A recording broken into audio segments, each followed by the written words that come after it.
झाणुमलोय सवसावणं मङ्गलं भगवान् वीरो मङ्गलं गौतमो गणिमङ्गलं कुन्दकुन्दाद्य जयन्धर्मोऽस्तु मङ्गलम् सर्वमङ्गलमाङ्गल्यं सर्वकल्याणकारकं प्रधानं सर्वधर्माणां जयनं जयतु शासनम् नत्वा जिनेन्द्रं गतसर्वदोषं सर्वज्ञदेवं हितदर्शकं च श्रीजैनसिद्धान्तप्रवेशिकेयं विरचते स्वल्पधियामिताय कर्म स्वरूप को जान कर कर्म स्वभाव पहचान कर तत्व को भोग कर भय सिद्ध भगवान भय सिद्ध भगवान। जय सिद्धांत प्रवेश ग्रंथ स्वाध्याय में चल रहा है अपने।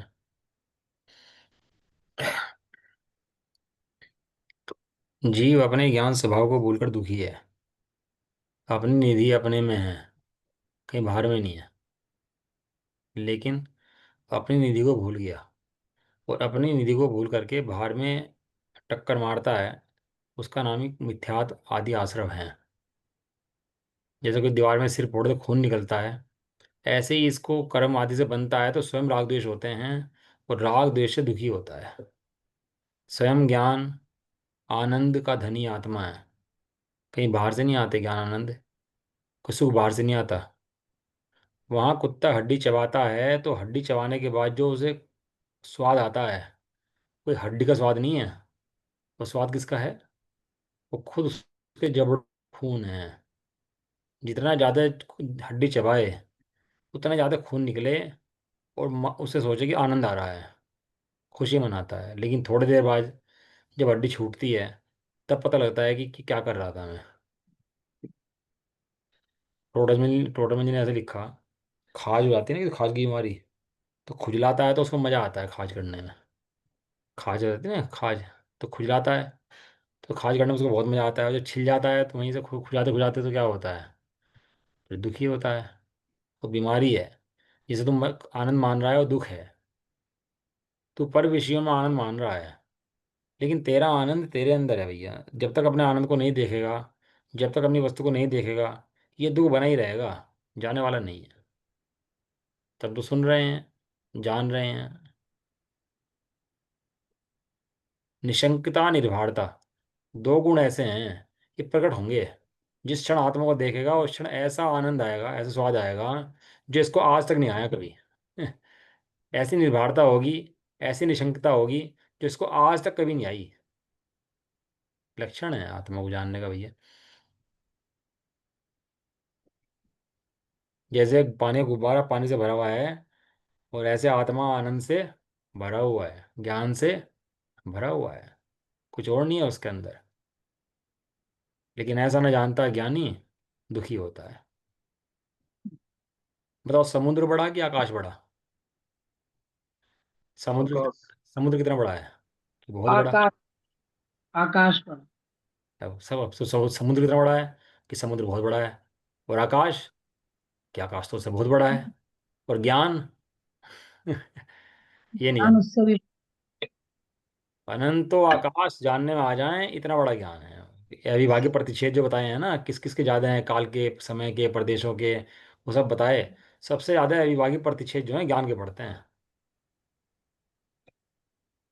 लेकिन अपनी उस आनंद स्वरूप वस्तु को नहीं जानता। अपनी अनंत निधि है, अनंत है, अनंत। कोई कम निधि नहीं है, अनंत निधि है, अनंत पति है।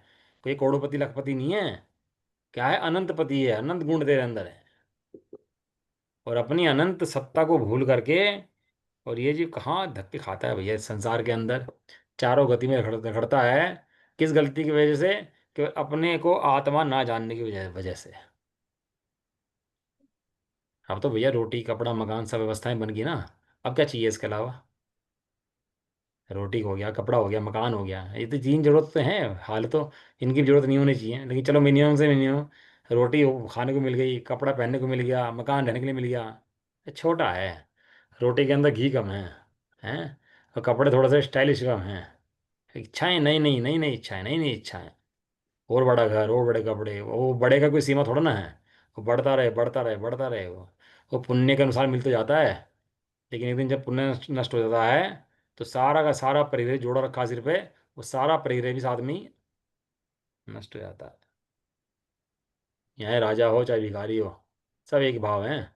सब किस किलो में बिकते हैं? किस किलो में बिकते हैं? तौल के में क्या किलो बिकता है?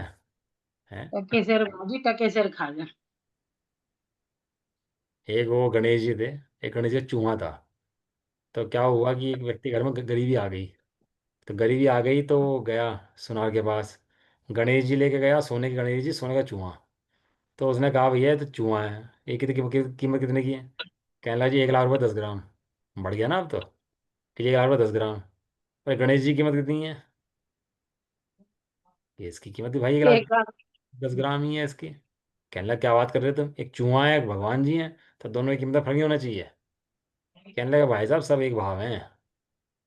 जब कबाड़ी लेता है ना, तो सबको एक भाव में तोलता है। कि हम मालिक हैं नौकर हैं, हम आदमी हैं औरतें हैं, हैं और क्या क्या अपने को मान रखा है? हम अधिकारी हैं, हम मंत्री हैं, हम नेता हैं, हम बड़े हैं, हम अमीर हैं। अमीर व्यक्ति गरीब को इंसान नहीं समझता। ये समझता है ये तो इंसान ही नहीं होते गरीब, ये चमार भंगी होते हैं, ये तो इंसान होते ही नहीं है, ये होते ही नहीं है।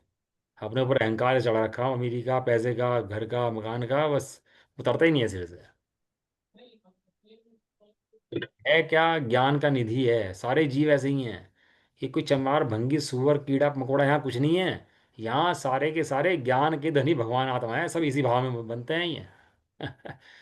पर्यायों में असमानता है, लेकिन द्रव्य से सब जीव समान है। ये भजन चल रहा है बढ़िया, भाई साहब ने बड़े बड़े लिखा हुआ है, और भाई साहब ने लिखवाया उसको।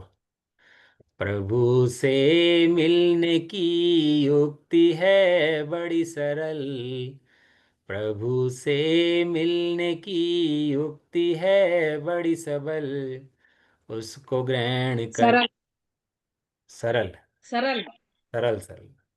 उसको ग्रहण करने में तू तो है अति प्रबल।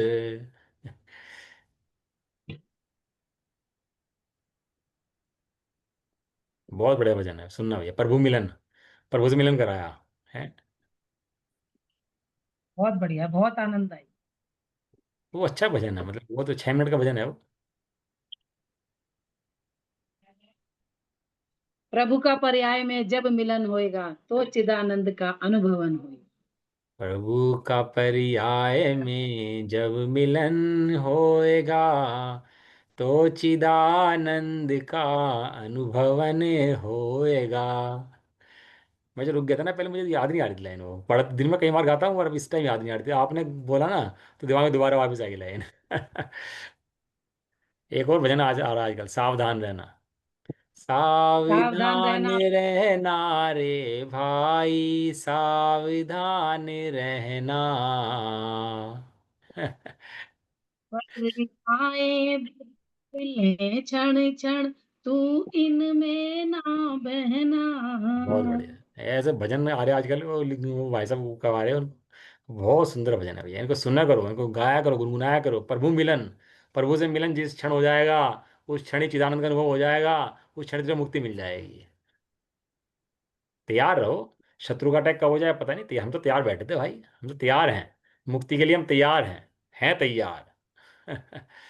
मुक्ति पाने के लिए हम तैयार हैं। तैयार तैयार, हैं एकदम तैयार हैं। बिल्कुल, हमारी गाड़ी स्टार्ट है। हाँ, हम तैयार हैं। अब परमार्थ से काम नहीं चलेगा, अब आलस्य से काम नहीं चलेगा। अब ये मनुष्य हो पता नहीं कितने अनंत जन्मों में पाया, और कैसे पाया और कैसे ये बात कहने पड़ी कि तू भगवान आत्मा है, तू आत्मा है, तू शरीर आग नहीं है, तो अखंड चैतन्य मूर्ति आत्मा है। ये जीव को सुनना दुर्लभ है वास्तव में भैया। मंदिर में जाओ तो भगवान को देखकर बड़ा आनंद आना चाहिए वास्तव में। जो ज्ञानी पुरुष होते हैं, भगवान को देखते चित्त खिल जाता है। जैसे सूर्य को देख के कमल खिलता है, ऐसे भगवान को देख के चित्त खिलता है। ये मंदिर की दीवार खंबे नहीं है, ये शमोषण है। खंबे को हाथ लगाओ तो ये खंबा नहीं है पत्थर का, ये शमोषण है। और सामने कौन बैठे? ये सामने भगवान बैठे। क्या कर रहे? चिदानंद का पान कर रहे हैं, आनंद आनंद भोग रहे हैं। ये है रोटी खाने को मिलती होगी इस चीज़ से, रोटी भी इस चीज़ से खाने को मिलती है। तो ये आराधना करता है ना, इससे सहज पुण्य बनता है। और जो विराधना करता है ना, उसको सहज पाप बनता है। और ये हम तो प्रैक्टिकल प्रयोग बता रहे हैं भाई। हमारे तो कई साधर्मी हैं, काम ही नहीं करते, या 2-3 घंटे काम करते हैं और जीवन चलता है एकदम बढ़िया। कहीं है अपने साथ साधर्मी।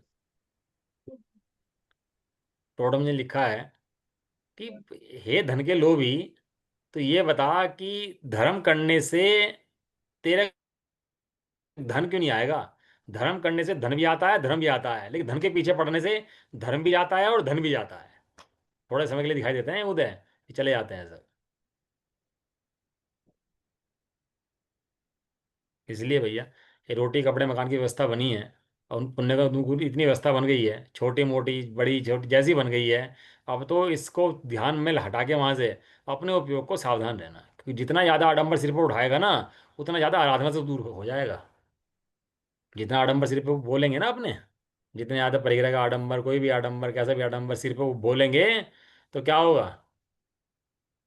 तो आराधना से दूर होगा। आराधना से दूर होगा मतलब नरक निगोद के पास पहुंच जाएगा। इसलिए इतना हल्का रहना, इतना हल्का रहना। अभी क्या होता है ना, काम व्यापार से आता है तो वाइब्रेशन इतनी रहती है काम व्यापार की, कि वाइब्रेशन से ही बैठने में चैन से घंटा 2 घंटे लग जाए उसका, वाइब्रेशन रोकने में ही उसकी, व्यापार की। इतना हल्के रहना है कि धर्म के लिए हमेशा तैयार, सुनने के लिए हमेशा तैयार, एकदम शांत चित्त है हमारा भैया एकदम। चलो, योग की प्रधानता से प्रकृति को बंद होता है, वो चल रहा है अपना, है ना विषय इसके अंदर। और शांत चित्त भजन है, शांत चित्त हो, आत्मन निज में तृप्त रहो। हाँ, बड़े पंडित जी गए हैं ना। ऐसा। पढ़ाई करो पाठ भैया शाम को बैठ के। हमें तो बताएं कि तत्व ज्ञान प्राप्त करने में ना, वास्तव में भगवान के दर्शन करने का बड़ा रोल रहा। भगवान की वो जो ये पूजाएं लिखी है ना, वो समझ समझ के भगवान को देखा, समझ समझ के देखा भगवान को, कि ये लाइन लिखी है कहाँ घटती है भगवान के, और अपने में कहाँ लगती है, वैसे पढ़ के आगे नहीं भागे। भले कम पढ़ी गई। मैं तो पढ़ता हूँ ना, तो क्या होता है, लोग विनय पाठ पढ़ लेते हैं और रट लेते हैं, वो रूटीन में चला जाता है। अब आपको तो आश्चर्य होगा, मैं विनय पाठ नहीं पढ़ता, एक दोहा पढ़ लेता हूँ, नवकानंद पढ़ लेता हूँ, एक नंबर खाली छोटी छोटी मैं उसको कर लेता हूँ, 1 मिनट में 2 मिनट में पूरा मेरा पूरा विनय पाठ वगैरह हो जाता है। पूजा बड़े आराम से करता हूँ बैठ करके। क्योंकि क्या होता है, 15 मिनट तो विनय पाठ आगे में निकल जाती है, तो फिर आकुलता बन जाती है, फिर पूजा फटाफट हो जाती है, फिर उसके बाद इतना समय दो कि पूजा आराम से हो जाए, इतना उपयोग खाली रखो कि जो पूजा पढ़ रहे हो आराम से हो। पार्षद भगवान की पूजा है, नीमनाथ भगवान की पूजा है, सुमित्रनाथ भगवान की पूजा है, तसल्ली से एक एक शब्द बैठ कर पढ़ो, समझो उन शब्दों को। कोई डेली जो रट जाते हैं ना, ये कि पाठ रट गया, विनय पाठ पढ़ रट गया, बस वो रटा रटा फिक्स चलती है, फिर मन तो भाग जाता है उसका, और वो बस वो पढ़ याद रहता है, और रटते रहते हैं, पढ़ते रहते हैं, वो अच्छे याद रहता है बस वही। और लोग कोई लाइन ऊपर नीचे हो जाए ना, कोई बोल दे तो एकदम दिमाग में स्ट्राइक हो जाएगा कि ये गलत क्यों पढ़ रहे, लेकिन ये नहीं पता लगेगा कि बोल क्या रहे। वो स्टीरियो चल जाता है बस, वो डेली का सुबह ही उठते ही पूजा का, और स्टीरियो चलते ही है, वो कुछ गलत ऊपर नीचे हो गया तो दिमाग में आ जाती है, नहीं तो पता नहीं लगता क्या शब्द चल रहे हैं।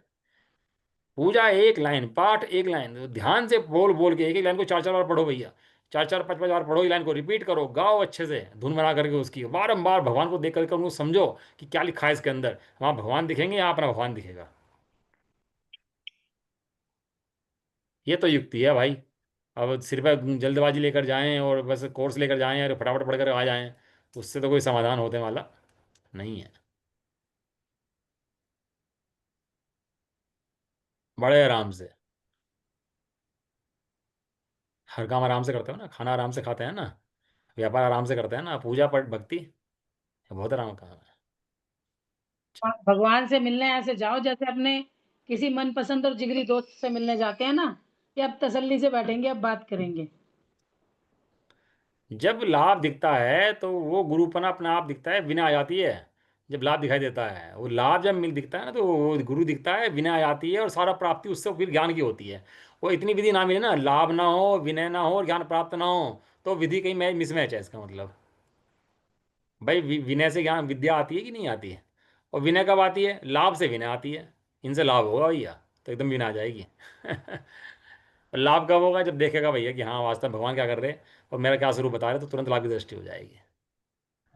चलो, प्रश्न नंबर 333,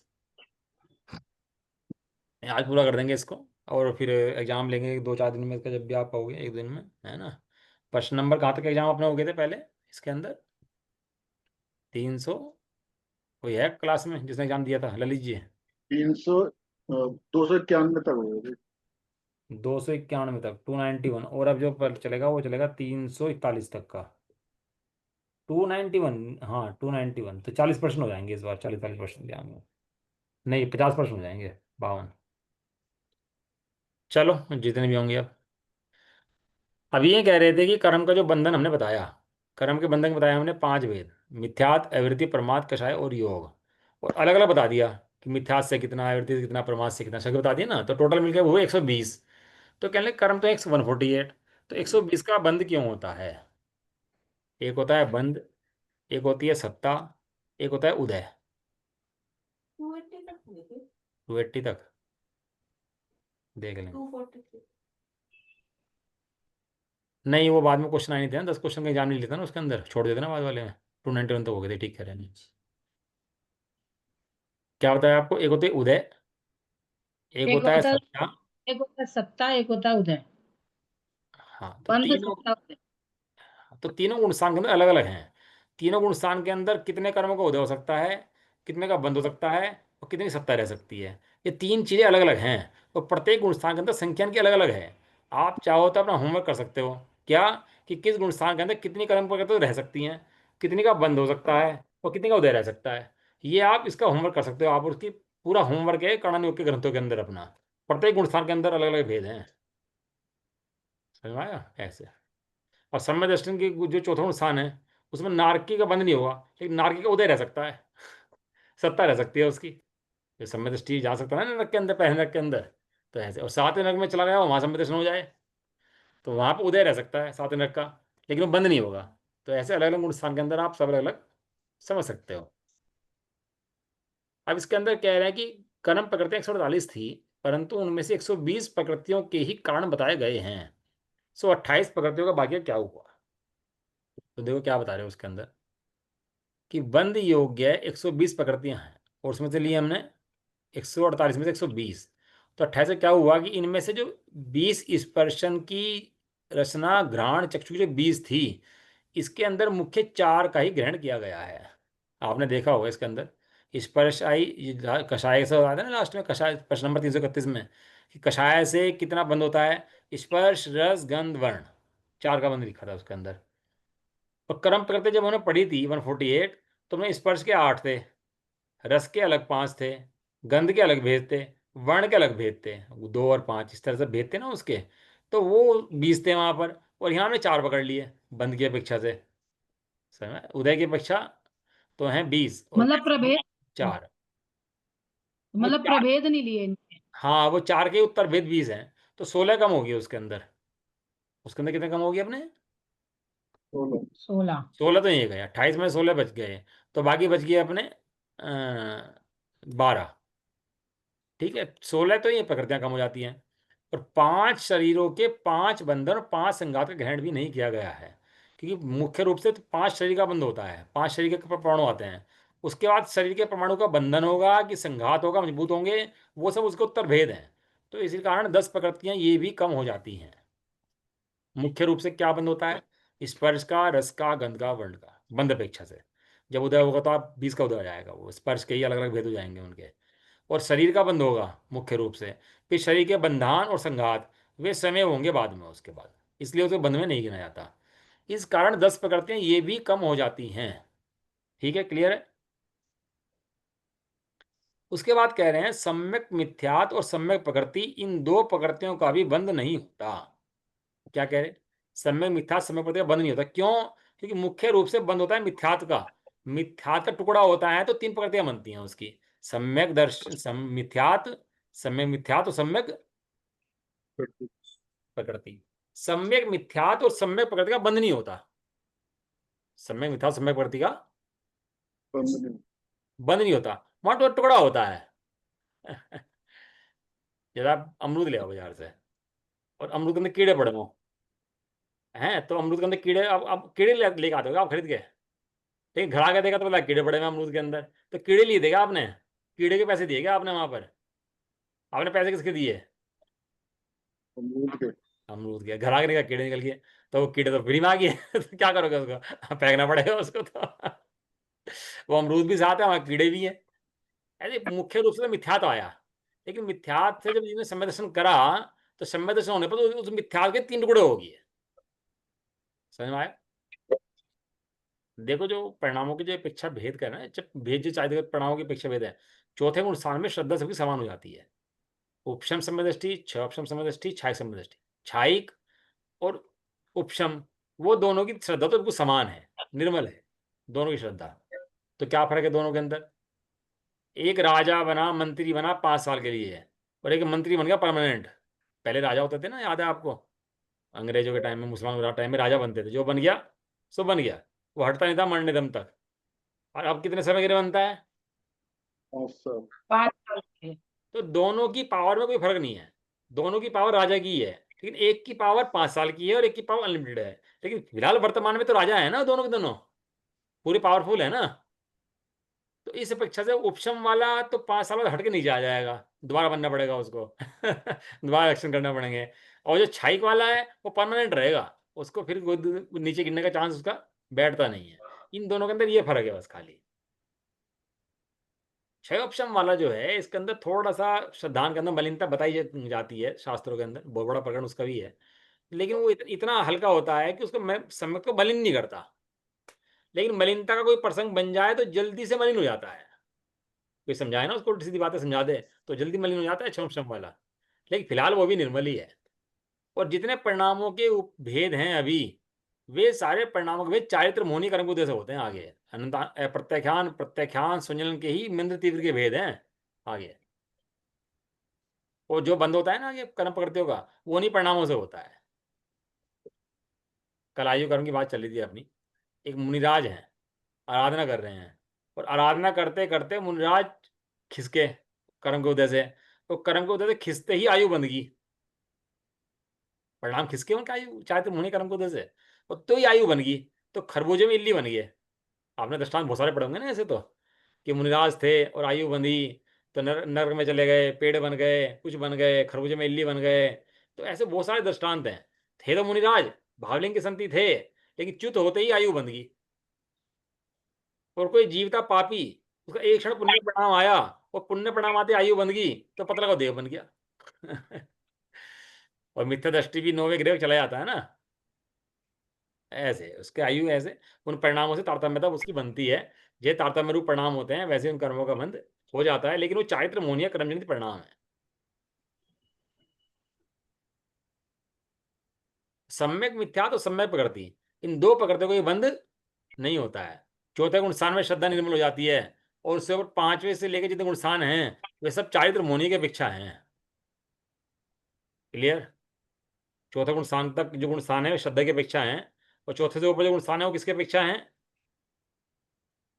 चारित्र की के। अपेक्षा। चारित्र के अंदर प्रत्याख्यान प्रत्याख्यान स्वंजन की घटती बढ़ती हैं। ये समझ लो सम्य दर्शन के लिए एक गुण स्थान चौथा, और चारित्र के लिए कितने गुण स्थान है?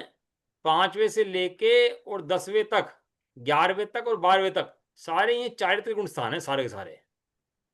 ज्ञानावरणी के नहीं है, दर्शनावरणी के नहीं है, अंतराय के नहीं है, आयु नाम गोत्र वेद किसी के लिए नहीं है।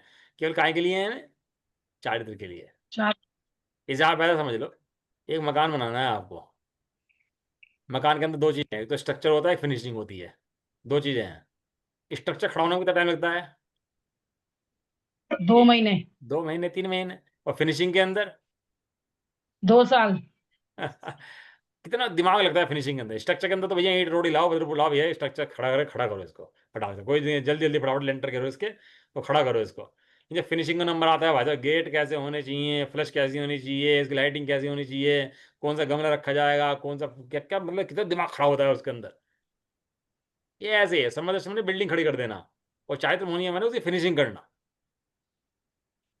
वो बाहुबली स्वामी की प्रतिमा थी ना, पहले में जितने निकालोगे लोहा देंगे, फिर जितना जितना निकालोगे उसके बदले चांदी देंगे, और जितना बचेगा वो निकालोगे सोना देंगे, वो जो और बचेगा उसके निकालोगे तो हीरे देंगे।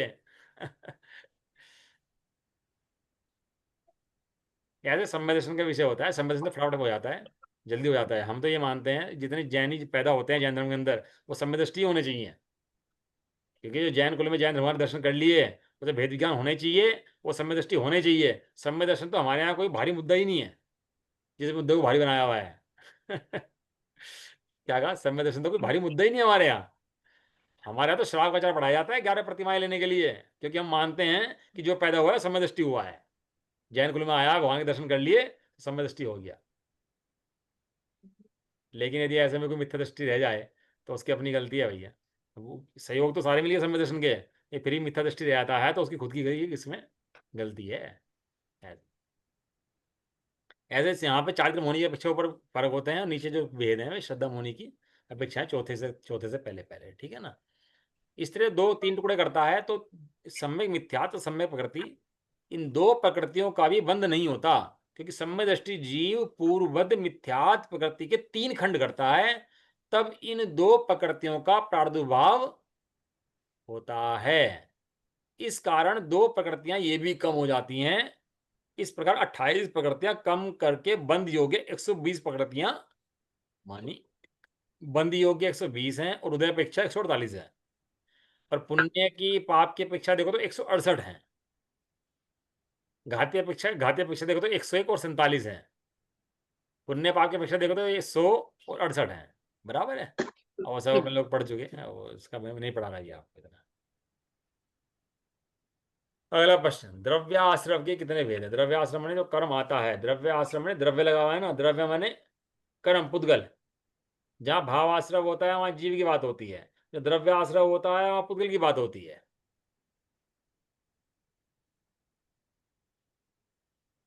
द्रव्य आश्रव के कितने भेद हैं? द्रव्य आश्रव के दो भेद हैं, सांप्रदायिक आश्रव और इर्यापथ आश्रव। ये समझ लो सब सारे शास्त्रों का निचोड़ सिखा रहे हैं यहाँ पर। जैसे विद्यार्थी होता है ना, क्लास को पढ़ता है, कैसे लिखता है, कैसे नोट्स बनाता है, कैसे तैयारी रखता है क्लास के अंदर पढ़ के लिख के तैयारी करने की, होमवर्क करने की, ऐसी तैयारी इन सिद्धांतों की होनी चाहिए। अगर जैन सिद्धांतों में प्रवेश करना है तो एक भी परिभाषा छोड़ नहीं सकते आप इसकी। इतना इतना इंपॉर्टेंट कोर्स है ये।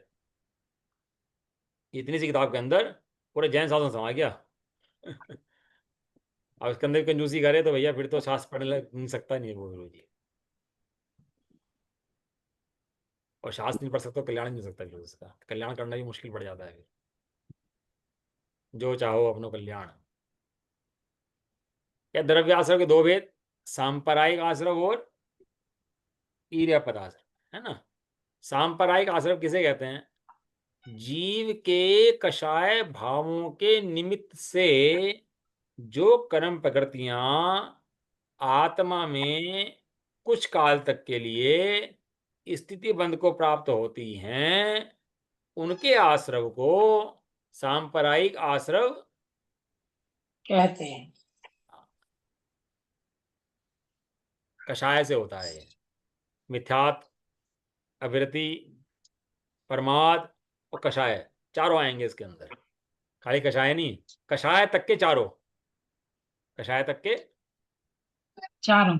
मिथ्यात, अवृत्ति, प्रमाद और कषाय चारों से, उनके निमित्त से जो कर्म प्रकृतियां आती हैं और आत्मा के साथ कुछ समय के लिए स्थिति बंध को प्राप्त हो जाते हैं, स्थिति बंध टाइम के लिए इकट्ठ रह जाती हैं, उनके आश्रव को सांप्रदायिक आश्रव कहते हैं। ईर्यापत आश्रव किसे कहते हैं? ईर्यापत आश्रम जीव के मात्र योग के निमित्त से जिन कर्म परमाणुओं का बंध, उदय और निर्जरा एक ही समय में हो जाता है, उस आश्रव को ईर्यापत आश्रव कहते हैं। कंपन होता है प्रदेशों में, कषाय नहीं होती, कंपन होता है, तो उससे कर्म परमाणु खिंचते हैं, लेकिन उनका बंध भी आता है और तुरंत उदय होकर निर्जरा प्राप्त हो जाती है एक समय के अंदर ही, तो उसे बोलते हैं ईर्यापथ आश्रव। उसे क्या बोलते हैं? ईर्या पथाश। आप चार्ट बनाओ, केवली के अंदर और छद्मस्त के अंदर क्या डिफरेंस होता है आपस में। होमवर्क दे रहा हूँ मैं आपको बहुत सारे आज। आप चाहो तो कर सकते हो, समझना चाहो, जैन सिद्धांत को पढ़ना चाहो, अपना कल्याण करना चाहो तो आप कर सकते हो इसको। कि सर्वज्ञ भगवान में और जो ये जीव है, संसारी जीव है, ये छद्मस्त है, उनके अंदर दोनों में क्या डिफरेंस होता है? इनमें ज्ञान का, सारा दर्शन का, चारित्र का, सुख का, कर्मों का, आने का, परिणामों का, आश्रव का, इनके क्या क्या भेद दोनों के अंदर पड़ते हैं, क्या डिफरेंस होता है भगवान के अंदर, इस संसारी जीव के अंदर क्या क्या फर्क है? भैया इतना फर्क है, इतना इधर लिखते लिखते ही रह जाएंगे, फर्क ही फर्क है सारा।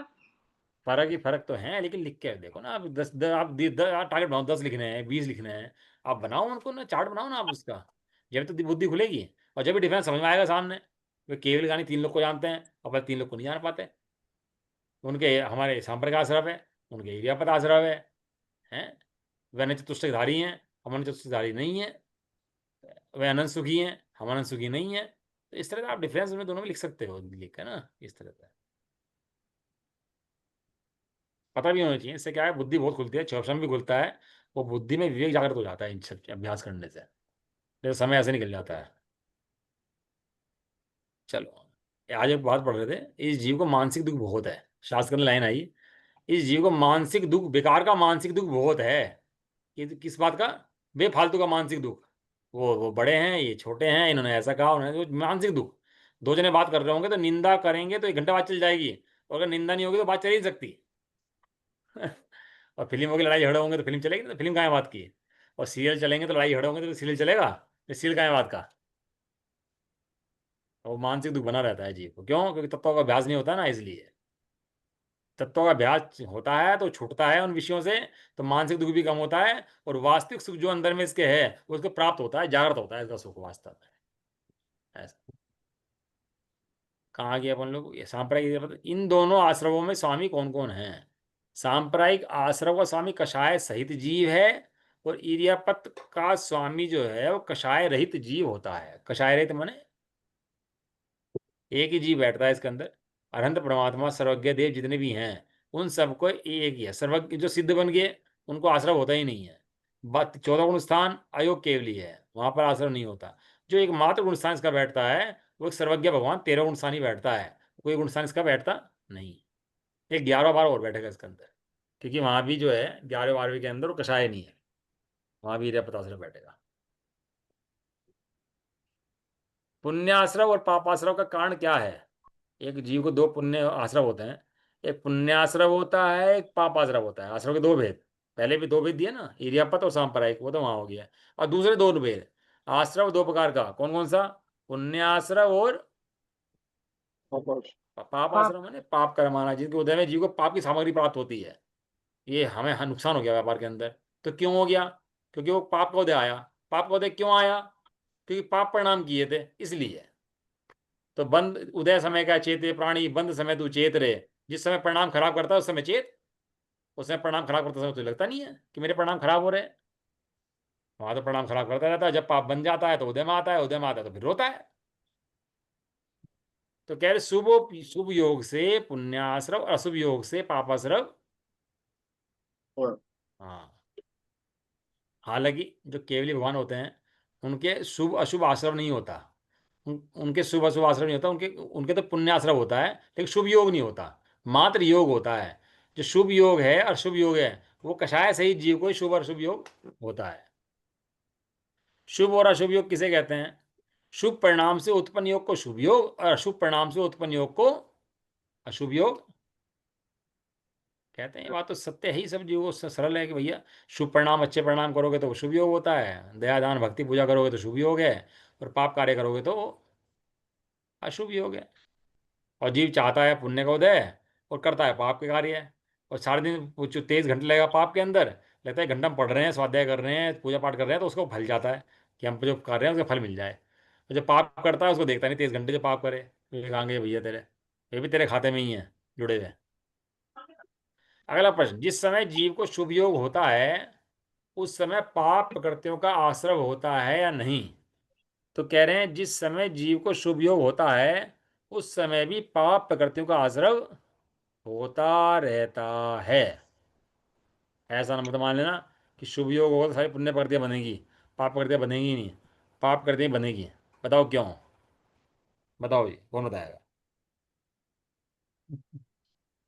भैया क्योंकि जब तक जीव अपने में नहीं है हाँ। तब तक जो घातिया कर्म की तो हर समय बंद ही रहे हैं, हाँ, और घातिया कर्म बहुत तो बहुत, पाप ही है। बिल्कुल ऐसे ही। जो घातियां कर्म की प्रकृति तो बनती रहती हैं, और वैसे सारी पाप प्रकृतियां हैं। और वो जीव शुभ परिणाम करे, बंदरों को रोटी घेर दे, भिखारियों को खाना खिला दे, वो बताए बहुत काम कर ले, और मिथ्यात बैठा हो, तो मिथ्यात से सारी पाप प्रकृतियों का बंद तो चलता ही रहता है। कदाचित उस पुण्य परिणाम से कुछ सुख साता वेदने का बंद कर लेता है बस, जिसके फल में सारी सामग्रियां दिखाई देती हैं जीवों की बाहर में। ऐसा कह रहे हैं। यदि शुभ, अगला प्रश्न है, यदि शुभ योग के भी समय भी पापाश्रव होता है तो शुभ योग पापाश्रव का भी कारण ठहरा। तो कह रहे शुभ योग पापाश्रव का कारण नहीं है, क्योंकि जिस समय जीव के शुभ योग होता है उस समय पुण्य प्रकृतियों में तो स्थिति अनुभाग अधिक होता है, और पाप प्रकृतियों में स्थिति अनुभाग उसका कम पड़ता है। इसी प्रकार जब अशुभ उपयोग होता है तब पाप प्रकृतियों में स्थिति अनुभाग अधिक पड़ता है और पुण्य प्रकृतियों में स्थिति अनुभाग कम पड़ता है। लेकिन मुख्य रूप से वहां पर पुण्य परिणाम से पुण्य आता है, पाप परिणाम से पाप आता है, मुख्य पर है। तत्वार सूत्र के 6वें अधिकार में ज्ञानावर्णादि प्रकृतियों के आश्रय के कारण, ज्ञानावर्णादि प्रकृति आदि ना, जो प्रदोष निम्नवादी कहे गए हैं, पढ़ना चाहिए भैया उपकरण कि ज्ञानावर्णी के आश्रय कारण क्या है, दर्शनावर्णी के आश्रय कारण क्या है, मोहनी जी के आश्रय कारण क्या है। उसमें एक एक प्रकृति के आश्रय कारण लिखे हैं और उन कारण जो लिखे हैं उन्हें अपने परिणामों से मिलाना चाहिए कि कहीं ऐसे कारण मेरे परिणामों में तो नहीं चल रहे, वो चल रहे हैं तो बंद चल रहा है। तत्वार सूत्र में 6वां अधिकार है पूरा पूरा उसका। तो ज्ञान वर्णादि प्रकृतियों के आश्रय के कारण जो प्रदोष निम्न आदि कहे गए हैं, उसका अभिप्राय है कि उन भावों से उन उन प्रकृतियों में स्थिति अनुभाग अधिक अधिक पड़ते हैं। अन्यथा जो ज्ञानावर्णादि पाप प्रकृतियों का आश्रव 10वें गुण स्थान तक सिद्धांत शास्त्रों में कहा है, उससे विरोध आता है। या क्या है, ज्ञानावर्णी कर्म बनता है 10वें गुण स्थान तक, लेकिन वो कम बनता है, ज्यादा नहीं बनता, क्योंकि कषाय परिणाम कम है वहां पर, इसलिए। अथवा वहां शुभ योग के आश्रय अभाव का प्रसंग आता है, क्योंकि शुभ योग 10वें गुण स्थान से पहले पहले ही जीव को होता है, उससे आगे शुभ योग नहीं होता। वही बात बता रहे हैं यहाँ पर कि वो मिथ्यास होगा तो पूरा बंध उसका होगा, और ऊपर के गुण स्थानों के अंदर कर्म का मन तो होता है, लेकिन वो बहुत अल्प होता है। तो उस अल्प की अवस्था उसको कहा नहीं है, लेकिन सिद्धांत शास्त्र में कहा है कि भैया बंध तो होता है उसको, ऐसा। ठीक है जी, आप आपके प्रश्न हो गए हैं 341 तक के। अब 292 से लेके 341 तक का पेपर आना आपको। ये काम करना, 341 पे छोड़ देना, 340 तक कर लो, 340 तक। 292 से 340 तक का पेपर आपका आएगा। ये हो गया 48 प्रश्न। तो कब दोगे एग्जाम, बता दो, संडे में दूँ या इससे पहले दो, तो कब दोगे बताओ आप ये। आ जाओ 29 तारीख ट्यूजडे। कौन कौन देगा ये बता देना, पिछली बार बहुत कम लोग रह गए। पिछली बार कुल 4 लोगों ने, 5 लोगों ने एग्जाम दिया, तो लोग संख्या घटती आ रही है पेपर देने वालों की।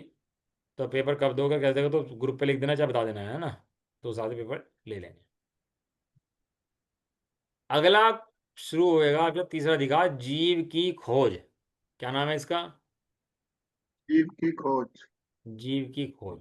दो जगह जीव की खोज हमारे यहाँ है, कर्णन योग के अंदर है और अध्यात्म के अंदर है। दो जगह जीव की खोज है। कर्णन योग में जो जीव की खोज है वो भेद रूप चर्चा जीव की है, और जो अध्यात्म के अंदर जीव की खोज है वो अभेद जीव की खोज है।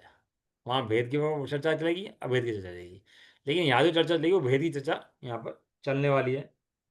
इसमें असाधारण भाव, लेश्या, उपयोग, संज्ञा, मागणा, मागणा के चौथे भेद, वे सब इसके अंदर अपने आने वाले हैं। इसकी चर्चा कल से अपन लोग शुरू करें। इसके अंदर टोटल पर्सन जो अपने हैं वे हैं 130, और 25 पेज के अंदर ये है, 130 क्वेश्चन है इसके अंदर, और 3-4 पेपर हैं, उसको भी अपन लोग पूरा करेंगे, इसको जीव की खोज को। ठीक है। ये सब अपने सिद्धांत शास्त्रों में सब परिभाषाएं आई हुई हैं। ये बहुत बहुत सारे शास्त्र पीछे लिखे हुए हैं इसके, ये वहाँ से इन्होंने परिभाषा दी है यहाँ। चलो। निज निधि निज में बताई है, अनंत उपकार है।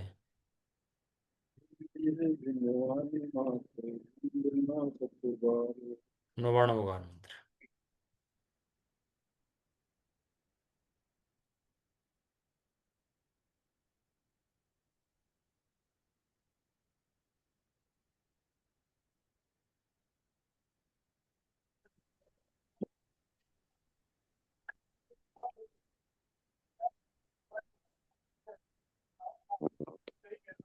सब लोग ये वीडियो ऑन करके बैठा करो अपनी, और नींद आए तो मुंह पे छक्के मार के आया करो।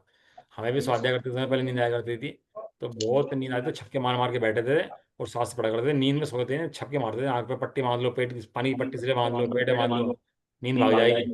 लेकिन स्वाध्याय के समय प्रमाद नहीं करना, क्योंकि दिन में यही समय मिला है जो हमें अपने लिए मिला है, जो हमारा अपना समय है। बाकी समय तो दूसरे खाते में है, ये तो दूसरे पड़ोसी सेवा है। यही समय बस मेरा है, इसमें बिल्कुल प्रमाद करने वाली बात कोई नहीं है। कैमरे समय ऑन करके अपने बैठा करो, ठीक है ना। जय बोलो दासी माता की, जय जय हो। हो। महान जैन धर्म की, जय हो। जय हो। साधु जय वाणी हो। की। जय जिनेन्द्र। सभी को जय जय जिनेन्द्र, सभी को जय जिनेन्द्र।